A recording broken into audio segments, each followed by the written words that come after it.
그래서 정말 하나님이 원하시는 그때에 하나님께 쓰임받는 8번째 르멘트가 될 수 있도록 축복해 주세요. 감사드리며 지금도 살아서 우리 함께 하시는 예수님 이름으로 기도합니다. 아멘. 자, 우리 6월달은 지금 다윗에 대해서 배우고 있어요.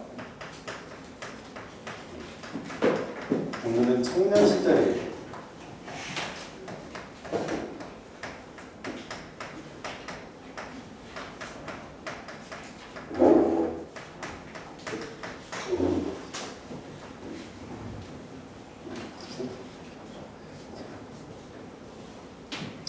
그러면 선생님이 예전에 아주 옛날에 그 뭔가 거기서 그 꼬마 2명 그 뭐지 여름 성경회 때 보여준 사진이 있었어요.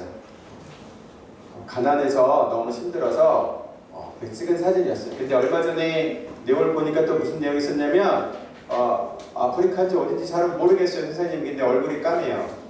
근데 여러분 몇 학년이야? 이제 3학년 여기 제일 나이가 많죠. 10살 그쵸? 근데 그 친구 11살이에요. 11살인데 동생이 2명 있어. 근데 동생이 2명에서 3명이잖아. 그런데 학교를 가. 4학년짜리 우리나라 나이로 4학년짜리 언니가 학교를 가요. 학교를 가서 와서 이제 어디를 가냐면 벽돌 공장 가서 일을 해요. 부모님이 안 계신다. 벽돌 공장에서 일을 하는데 3일 동안 내내 일해갖고 얼마를 받냐면 800원을 받아요. 800원. 800원을 받는데 그 800원을 받으면 그걸 해서 시장에서 무슨 가루 같은 걸 사요. 선생님 무슨 가루인지 쌀가루인지 무슨 가루인지 모르겠는데 그걸 가루를 사와. 그 가루를 사서 반죽을 해서 이렇게 빵 비슷하게 이렇게 모은 이렇게 빵 같은 거를 만들어요. 그래서 그거를 동생들하고 먹는데 거기에 뭐라고 나왔냐면 3일 만에 처음 먹는 빵이래요. 3일 만에 그 빵을 처음 먹는데 그 빵을 먹기 위해서 3일 동안 지금 이 언니는 뭐 했어요? 학교에서 공부도 하고 일도 했어요. 그러니까 빵을 동생들한테 주면서 자기는 뭐 부엌도 하는 것 같은 이상한 데서 여기 앉아갖고 빵을 막 하면서 울고 있어요. 그래갖고 왜 우냐고 물어봤더니 너무 힘들대요. 너무 힘들어서 동생들 앞에서는 울지를 못하겠고 그래서 그 끝에서 막 울고 있는 거를 이렇게 나왔어. 자, 그거를 우리는 가난이라고 불러요. 그런데 그 아프리카인지 선생님 잘 모르겠지만 그 언니가 이렇게 가난하게 사는 거, 이렇게 힘들게 사는 거 누구 잘못이에요? 언니가 무슨 죄를 졌어요? 누구 잘못일까요? 왜 그 언니는 그런 데서 태어나서 공부하지도 못하고 어렵고 힘들게 살아가야 돼요? 왜 그럴까요? 누구 잘못이에요? 누구 잘못인 것 같아요? 여러분 잘못 아니야. 또 어떻게 따지면 여러분과 선생님 잘못이기도 해요. 왜 그래요? 이거는 누구 잘못도 아니야. 그치? 이거는 사단이 이렇게 만들었어요. 하나님이 우리를 가장 행복한 사람, 멋지게 살 수 있도록 했는데 하나님과 떨어지게 해서 하나님과 멀어져서 행복할 수 없도록 만들었어요. 자, 그런데 그 언니가 가난하다 그랬어요. 그런데 그 언니가 가난하지 않도록 우리가 돈을 도와주고 뭐 이러면 계속 행복할까요? 행복할 수도 있어요. 그런데 돈이 꼭 많아진다고 해서 옷을 잘 입는다고 해서 행복하지는 않아요. 그러면 옷 잘 입고 먹을 거 매일 먹는 우리는 최고로 행복해야 되는데 행복하지 않고 슬플 때도 있고 어려울 때도 있잖아요. 그치? 우리보다 잘 사는 사람들은 더 행복해야 되는데 우리보다 잘 사는데도 너무 괴로워서 죽는 사람도 있어요. 그렇죠? 그럼 뭐예요? 가난은 겉으로 보이는 거예요. 누구 때문에 지금 불행한 거냐면 사단 때문에 불행한 거예요. 그럼 어떻게 해야 돼요? 그 친구들한테 먹을 것도 주고 옷도 줘야 되지만 무엇을 알려줘야 돼요? 복음을 알려줘야 돼요. 자, 복음이 뭐예요? 여러분이 너무나 잘 알고 있는 복음. 복음이 뭐예요? 예수가 그리스도라는 뜻이에요. 그렇죠? 복음은 그리스도를 말하는 거예요. 왜요? 그리스도가 무슨 뜻을 갖고 있어요?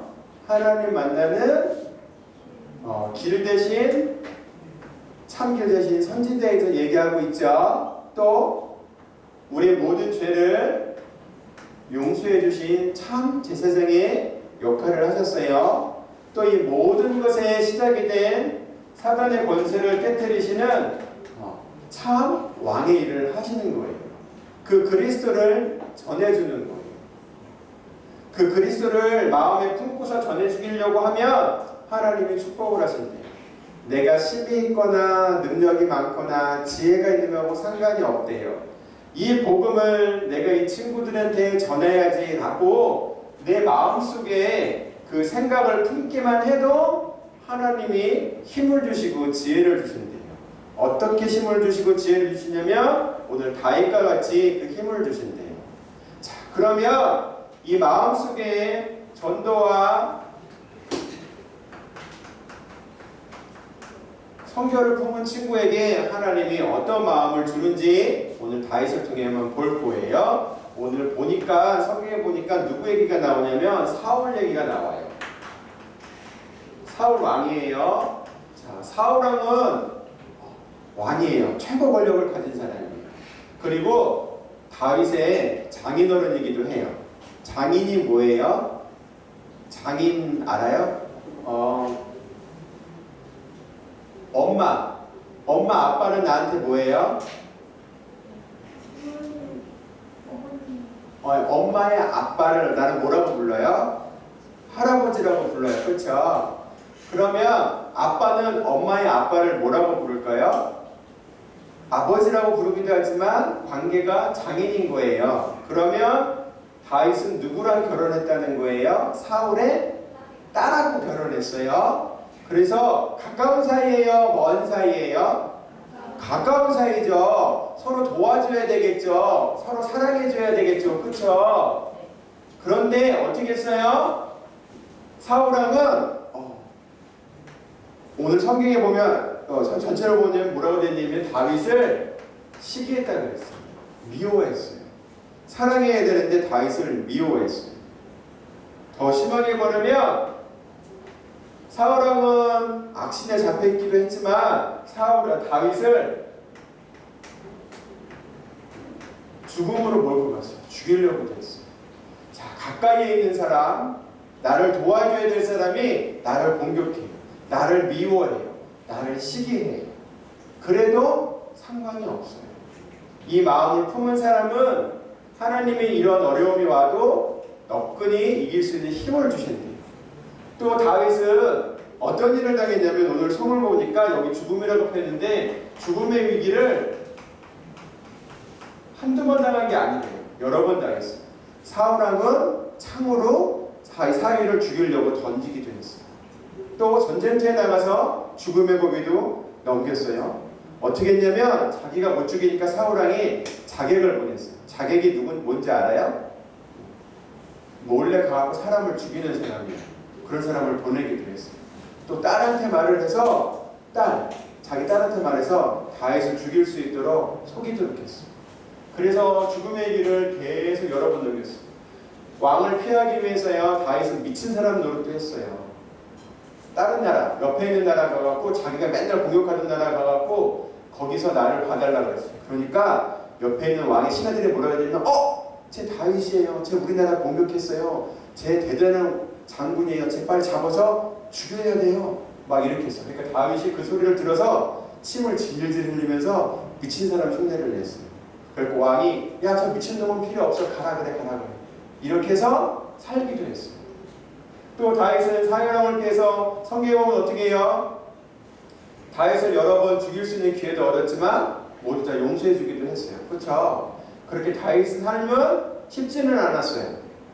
그런데 다윗은 늘 뭐라고 그랬냐면 오늘 하나님께 찬양을 했어요.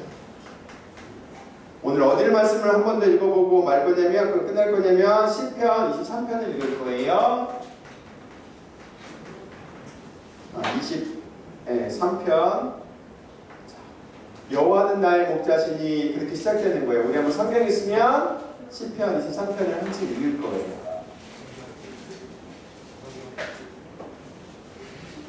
시편 24편 성경책 있어요?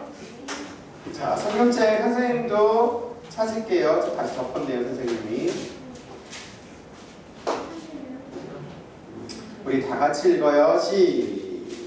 아직 못 찾았어요? 무슨 책이 있네. 시편 23편 6절이에요.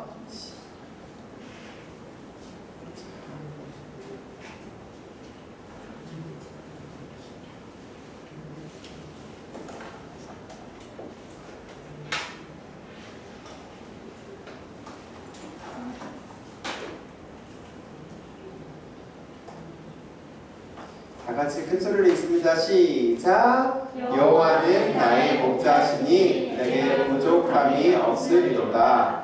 그가 나를 푸른 풀밭에 누이시며 쉴 만한 물가로 인도하시는도다. 내 영혼을 소생시키시고 자기 이름을 위하여 미의 길로 인도하시는도다. 내가 사망의 음침한 골짜기로 다닐지라도 해를 두려워하지 않을 것은 주께서 나와 함께 하심이라. 주의 지팡이와 막대기가 나를 안위하시나이다. 주께서 내 원수의 목전에서 내 상을 차려주시고 기름을 내 머리에 부으셨으니 내 잔이 넘치나이다. 내 평생의 선하심과 인자하심이 반드시 나를 따르리니 내가 여호와의 집에 영원히 살리로다. 아멘. 자, 멋진 시인데 이 찬양하는 시를 다윗이 언제 고백한 거냐면 집에서 놀고서 교회 예배드리면서 이렇게 한 게 아니에요. 사울왕한테 쫓기면서 죽음을 잡히면 죽는 그 상황에서 하나님께 이렇게 찬양을 드렸어요. 선생님이 말했지만 내 마음속에 정말 복음의 마음을 품고 우리 오늘 성가대가 찬양했던 것처럼 그 전도와 선교를 마음에 품는 사람에게는 하나님의 이런 힘을 주시고 축복을 주실 거예요. 이거를 뭐라고 하냐면 위에서부터 오는 힘이라고 불러요. 뭐라고요? 이렇게 되는 거를 위에서부터 오는 힘이에요. 여기서 말하는 위는 어딜까요? 이 위는 하나님이에요. 하나님을 뜻하는 거예요. 하나님에서부터 온 힘이에요. 내가 능력이 많아서 그런 게 아니라 내가 복음을 알고 전도와 선교에 마음만 붙잡으면 하나님이 이런 힘을 주십니다. 이걸 다른 말로 하면 하나님 복음을 알고 있고 그 복음을 위해 내가 집중의 시간을 갖는 사람을 뭐라고 그랬어요? 영적 서밋이라고 그랬어요.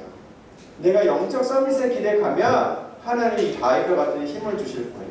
어려움이 와도 힘든 일이 있어도 능히 이길 수 있어요. 내 힘으로 능는 게 아니라 하나님이 그렇게 하신대요.